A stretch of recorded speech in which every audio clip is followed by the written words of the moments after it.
अस्सलाम वालेकुम दोस्तों, मेरा नाम है मोहम्मद इमरान और आप देख रहे हैं उर्दू नॉलेज चैनल। अल्परसान ड्रामा के इब्तिदा में ही वासपुरा कान शहर का जिक्र किया गया। वासपुरा कान का शहर मौजूदा दौर में किस मुल्क में है और तारीखी एतबार से सल्जूकियों ने वासपुरा कान को कब फतह किया।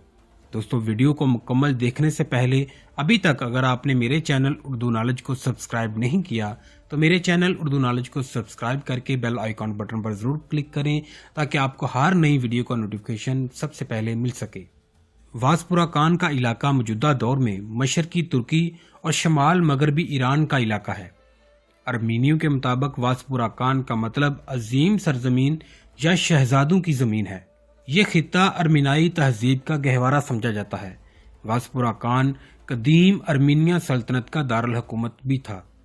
वासपुरा कान को 908 ईस्वी में सल्तनत का दर्जा दिया गया, जब वासपुरा कान के गागक अव्वल को अब्बासियों ने अर्मीनिया का बादशाह तस्लीम किया, जिसका मरकज वान झील के आसपास इलाकों में था।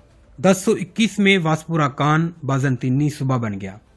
तकरीबन 1050 में वासपुरा कान को तारून के साथ मिला दिया गया, लेकिन सल्जूक तुर्कों ने 1054 ईस्वी से 1056 के दरमियान इसे फतह कर लिया।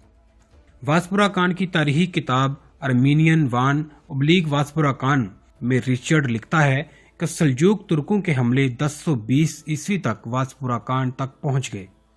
1064 ईस्वी में बागरा तुन्नी का दारुल हुकूमत अजीम शहर आनी तुर्कों के कब्जे में आ गए और 1071 में तुर्कों ने मनाजकर्त के मुकाम पर शहनशाह रोमानूस डियोजन्स की बाज़ंतीनी फौज को कुचल दिया। सल्जूक अब अनातोलिया में दाखिल हो गए, जहां उन्होंने अपना मरकज कोनिया में कायम किया और अपनी फतूहात के दूर दराज इलाकों पर हुकूमत करने को तरजीह दी। 1387 ईस्वी में अमीर तैमूर ने भी अर्मीनिया पर हमला किया।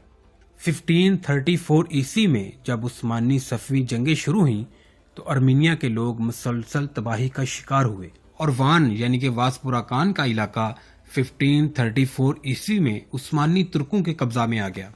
वासपुरा कान का मरकज वान झील का इलाका अब भी टूरिस्ट को अपनी तरफ मतवज्जे करता है, जिसमें अर्मीनिया का तारीखी शहर, किले और चर्च वगैरह मौजूद हैं। दोस्तों, वासपुरा कान की इस मुख्तसर सी वीडियो के मुताल्लिक अपना फीडबैक कमेंट्स बॉक्स में ज़रूर दें।